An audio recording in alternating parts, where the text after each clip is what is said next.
Hello, everybody. My name is Alina Roque, and I'm the Communications Manager for Jo Rapini, a practicing psychotherapist in Houston, Texas. We are joined today by Dr. William July, who is a clinical psychologist with offices in Houston, Austin, and Dallas.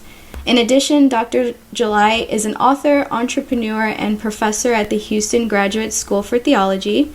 Dr. July, what would you like to add to that? Well, when I hear that, it makes me very tired. No, you have an accurate bio of me there. That was fine. Well, we want to thank you for joining us and trusting us to share your experience with racism and to bring more awareness to the community. Mary Jo and I, along with those who are tuning in, are here to listen and learn.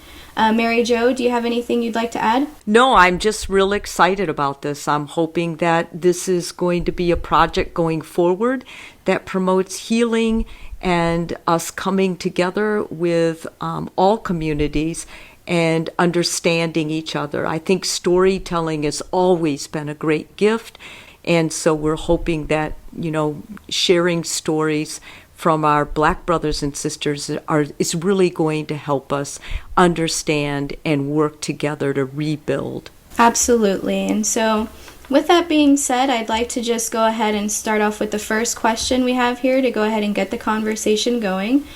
So Dr. July, what age were you when you first felt racism? That is a really good question because I can look at that.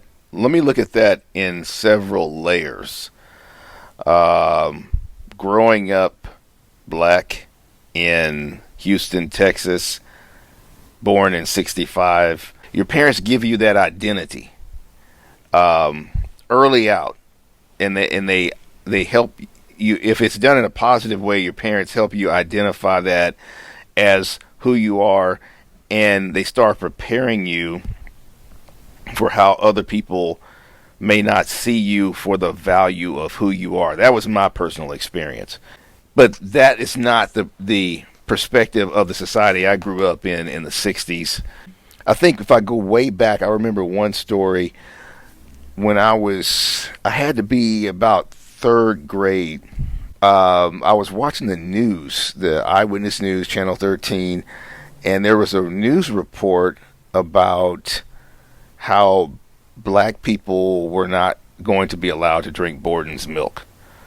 Now, I don't remember the details of all that. I just remember something I saw on the news at that age that Black people weren't going to be allowed to drink Borden's milk or something like that. And I just didn't understand that, and I got real nervous. And I went and I told my mother, really, my feelings were hurt. And my mother, she said, "Where'd you hear that?" And I said, "It was on the news." And she said, "Well, I'll tell you what, we're going to go to the store right now and we're going to get you some Borden's milk." So we got in the car, we drove to the grocery store, and we walked up to the refrigerator case. She got the Borden's milk. We walked up to the counter, paid for it, and that was the end of that. That was one of my earliest memories of just, having to be consciously aware. And even as a kid, you're walking around and you know that you're not supposed to go certain places, you're not supposed to do certain things, you're supposed to be aware of how to talk to the police. I remember the first time I got a ticket. It was a terrifying experience. And I think this has to do with probably why I went and became a police officer at one point. In my life, I was a police officer for a while, and I was driving down San Jacinto, not far from the park, and I saw two police cars. Back then, they had a park police division of the HPD, and so they were going so fast that when I looked in my rearview mirror, now mind you, I just had my license for probably a month, and they were going so fast that by the time I moved over lanes, one of them was almost about to hit me. So they swerved and missed me, hit the lights, pulled me over, and that's when everything started. And I'll never forget this. Now, my parents had prepared me for this moment. the history of black people in America had prepared me for that moment. So I knew what to say, what to do. I knew to everything had to be, to keep my hands down at my sides, to not get my voice elevated, to not make any sudden movements, to not be pulled into anything that they might try to bait me into saying, and just to basically conduct business with them. And then but you're doing all that and you're hoping that it works. There were two officers, two female officers and two male officers, and they were both in different cars. There were two females in one car, two males in another car. One of the male officers was kind of mature guy. They were playing good cop, bad cop. He got out of the car, everything just like out of a bad movie. He pulled up his belt over his gut, and he said, "Oh, there's old Leroy." And I was like, crap, man, this is going to be bad. And he said, "What are you doing out here, Leroy? Can't you drive? What's wrong with you? Who taught you how to drive?" And then the other guy who's playing the good cop role says, "Yeah, where'd you get your license? A Cracker Jacks box?" Now, I'm 2 blocks from my house, and I'm thinking, man, oh my God, what are these guys going to do? The two female officers didn't say anything. They got out of their car, and so then the guy who was making the racial comments, he got like right in front of me, I'd say 4 inches from me, to where if I just breathed a deep breath, my stomach was going to touch his. And that's what, in my mind, I'm thinking that's what he wants me to do. He wants me to accidentally touch him or something, and then, I'm going to get beat down out here. The other guy was standing right behind me. And so they started interrogating me. Of course, now, years later, I became a police officer myself. I know there's a certain speech you're supposed to give people, and that's it. Boom. Yeah. I'm Officer July with the XYZ Police. Reason I stopped you is because you were speeding, going 75 in a 55 mile per hour zone. Do you have an emergency? No, you don't. May I see your driver's license and your insurance? Then I conduct my business with you. Go check the warrants. Boom, you're done. None of that was happening. What you say in those situations, if they have it in for you, they just have it in for you. Eventually, they finally wrote me a ticket. They got the ticket, and they left. And I was shaking. I didn't realize I was shaking until they left. Or maybe I didn't start shaking until I got in the car. I got in the car. I was shaking. And I never will forget this. I lived 2 blocks away. I drove around the corner, went home. I was stunned. I was shaking. I was terrified. And I went in the house. I got in bed. I didn't tell my parents what happened. I just got in bed and just laid there. And then, to make things even more terrifying, about an hour later, there was a police helicopter circling over the area with a light going. And of course, it wasn't looking for me, but I mean, that just added to the trauma that I had, because I was like, oh. So my parents never knew that for years until I told them. I just told them I got a ticket.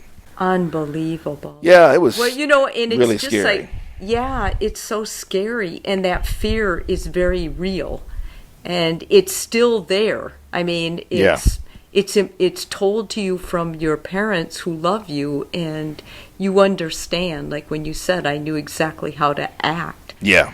The only reason we're seeing all this stuff now is because of video, because none of this is new. Yeah. I could have easily been one of those stories that night. And again, maybe they detected that I, wasn't a kid who was up to no good and they left me alone, or maybe they just had something better to do and didn't beat me or something. But either way, it could have been me, and it certainly could have been me. Yeah. And even the another story was a friend of mine and I were at an Astro World. That tells you how old I am. That was when Astro World was actually an amusement park over on 610. Yeah. And we were just 2 kids at Astro World. We had season passes, and we'd go probably like 3 or 4 times a week and just be there. And one day we were walking through the park. We never went inside the stores or anything because we weren't tourists. We were just kids who were always there. And suddenly, I'd say 15 security guards just came out of nowhere and surrounded us. And it was the most humiliating thing in the world. And they surrounded us, and then they closed in, and then they walked us with like 5 or 6 on each side and 2 or 3 in front and 2 or 3 in the back. Walked us to this secured area and started asking us questions and about stealing something, and because we fit the description. It's hard to describe, Mary Jo. You grow up with that in mind. I still have that in mind today. I mean, I'm a grown man. I'm 54 years old. But, I keep in mind that to certain people, I still just fit a description. That's why in my neighborhood, I live in an area where it's a transitional area. So, you have I have a new home, but right outside the gates is a whole different story, right? It's that kind of area. And there's a 24-hour fitness that I'm a member of, 10 minutes by walk away. I will not walk outside those gates and walk to my gym. I see my neighbors doing it. I see my white neighbors doing it.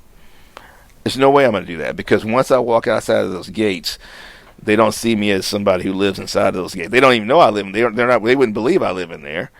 And then I'm going to look like the people that are out there on the street outside, around the corner. It's as if your color betrays you on being safe, even after all you've accomplished. And this kind of leads into our next question. You may have already answered it with the examples that you've given us so far. So just let us know if you have shared it already. But just so that people are aware that racism still happens today and is very real, could you share your most difficult or painful experience with racism? Let me see. Wow. There have been so many incidents that... It sounds like it's something you carry every day. Yeah, you're just... Yeah. And it's almost like you've anticipated it, so you purposely try to live in a different way. That is exactly right, and I would really hope that your listeners underscore what you just said. You intentionally and consciously live a different way. I have to think strategically about a lot of things. For example, yesterday I had to go pick something up. I rented something from a guy. He worked out of his home. I sent him a text. Said, "Here's my picture. This is the kind of car I'm going to be in, and this is when I'll be there." Because it was a white neighborhood and that I was going to, and it was an area where I know they probably don't see a lot of blacks, and I just wanted him to know what I look like in case there was an incident. I mean, you're always thinking about little things like this, and it's even interesting because people would say this would sound like paranoia in a clinical sense if it wasn't really my experience. And that it's funny because a well-known clinical fact is like when I'm interpreting, say, an MMPI personality profile, and it's a black male. One of the things you have to keep in mind is that some of the paranoia scales may be elevated, but that doesn't mean that they're paranoid. Like I remember when I was taking the MMPI, because you take it when you go into law enforcement, and I remember I always remembered, and of course I know now as a clinician, but there's a question. Everything's true or false, and it said one of the questions says people stare at me more than they do other people, and I put false because I knew what they were trying to ask, but I actually thought, yeah, that's true. Because it is true. I'm a big black guy. I love being a big black guy. I love being myself. But I know that people are going to look at me not necessarily in a good way, or they're just going to look at me. If you let it feel as though it's a bad thing, your life's going to be very difficult. So, for example, you're not going to see many black male licensed clinical psychologists. Okay, people are going to look at me, but that's something I can use. So you have to kind of constantly remanufacture and not let it dominate your life. But that's difficult. Right, but you have to, it's almost as if you're working harder with everything because you're premeditating what you're going to do because you understand how it may look to others who aren't used to seeing black people. You don't want to be profiled. Exactly. That's why anytime advertising I run has my picture on it. I'm not egotistical. It's because I don't want you to call me if you're going to be shocked, and then I have to go through you being shocked when you show up in my office. That's got to manifest in your body. Absolutely, I'm sure it does. I have no doubt that, and I agree 100% that the high stress contributes to the blood pressure, to all the issues of heart disease, and just their high and anger. If they're angry, God knows they have cause. I mean, they've carried this.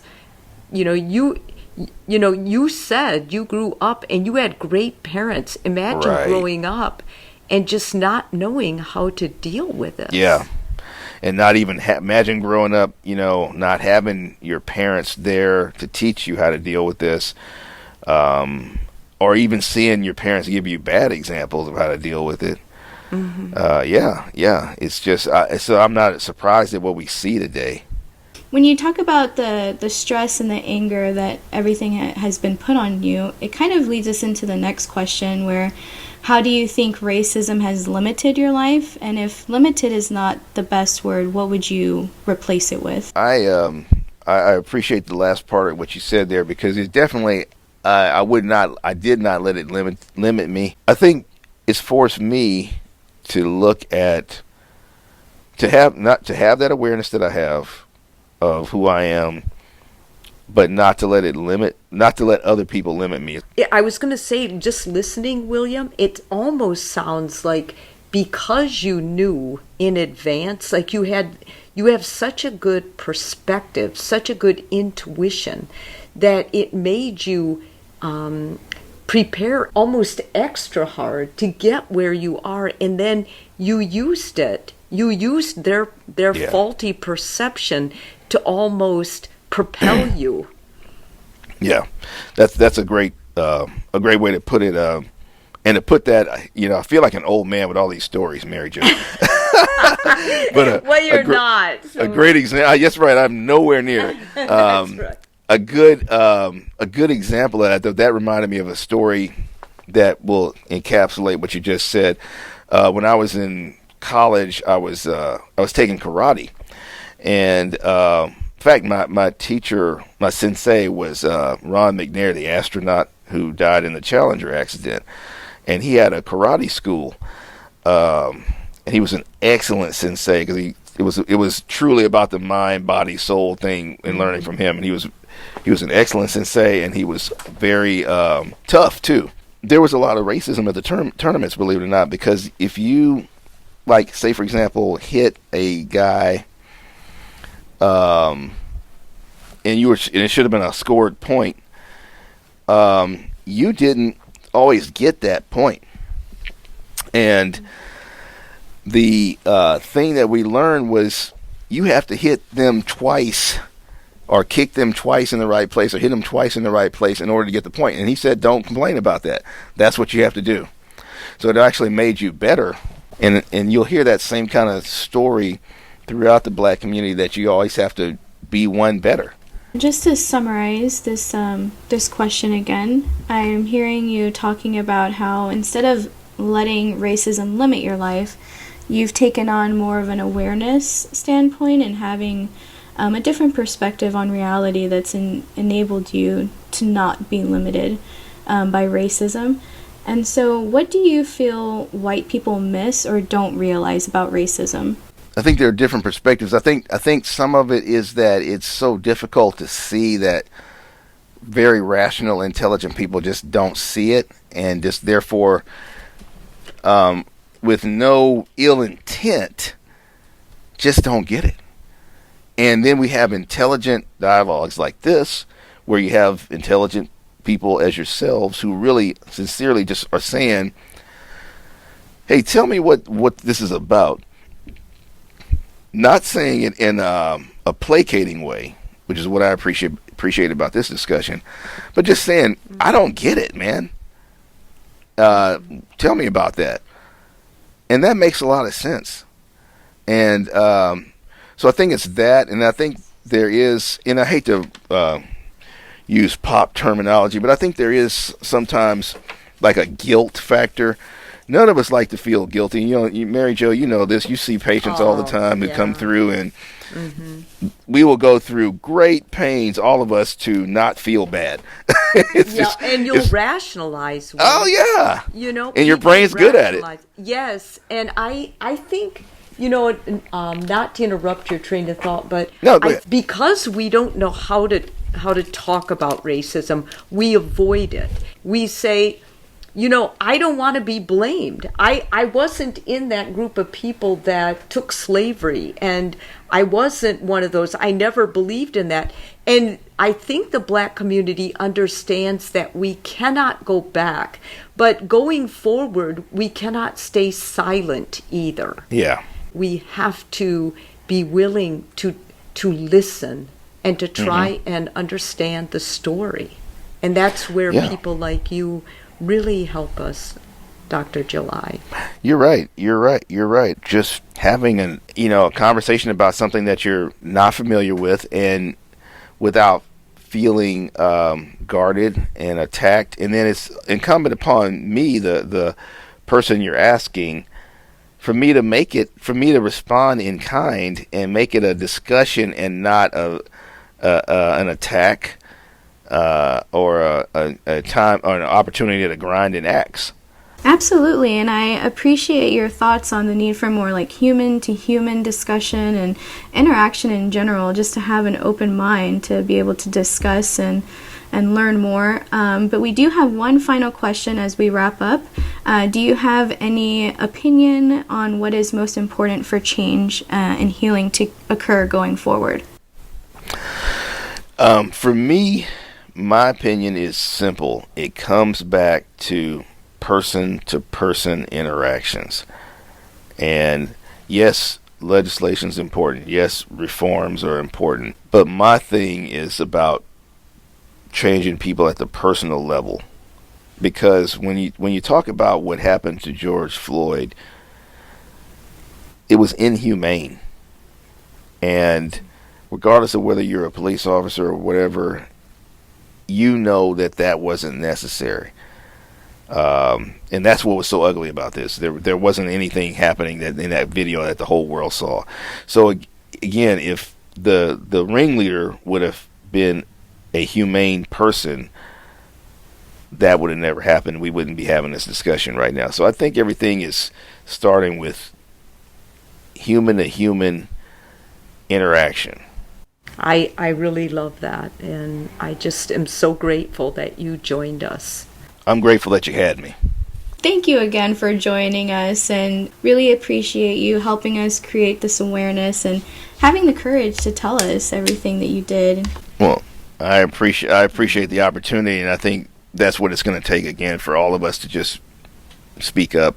And I don't want to misquote the quote, but I think it was Eleanor Roosevelt who said, "All we need for evil to flourish is for good people to do nothing." Something along those lines. Yeah. I may have the wrong, Amen, William. But that's what we have to do. Yeah. Can't sit on the sidelines on this one. Yeah, and that's what we all agree on. So, thank you. Thank you.